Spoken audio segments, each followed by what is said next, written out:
My grandma was an incredible woman.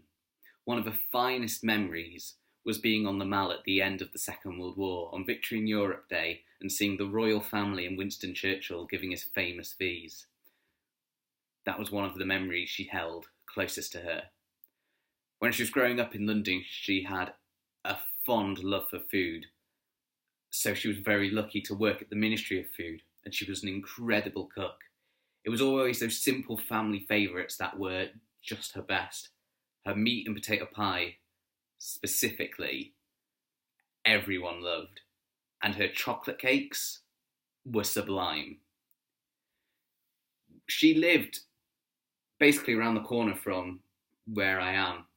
In fact, my dad, despite his years of travelling abroad and doing work here and there, has only ever moved about 100 yards in his life.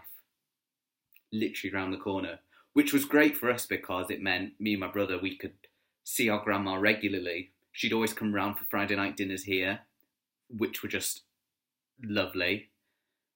I'd always go round to hers on the weekends after school. It was incredible and we'd spend a lot of time with her. But when I was about 14, she started to become quite poorly. Had quite a few health complications and suffered from quite a major stroke. She knew as well as all of us that she couldn't live by herself anymore, so she had to go into a nursing home. It wasn't far away from here, but considering that, we could walk to her, and now it's a good car drive away. But she was always strong. She even escaped the nursing home. We were on holiday at the time, so we were a bit scared that she managed to escape and walk 5 miles back to her house. Someone rang the nursing home and she got back safely. We knew she was always determined. But those 4 years, she just deteriorated. She'd grind her teeth really badly. And you could hear it as well when you met her. And then you saw her teeth and it was just... It was horrible. She was there for 4 years and a day. And that was when she died.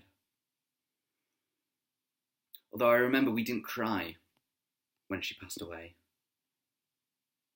It was a blessing in a way because she wasn't in any more pain. And the fact that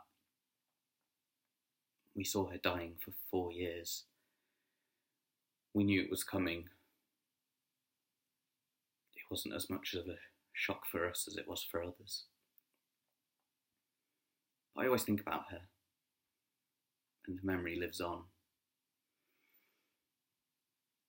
I mean, when she did die, it was during my A-levels, and my grades weren't the best for that. And as an 18-year-old trying to be outgoing and free, I didn't really get much of that. But I know her memory lives on because my mum has her chocolate cake recipe and she always makes about 3 or 4 cakes a year and it tastes exactly the same. And whenever we have a bit of chocolate cake, we're always reminded of my grandma.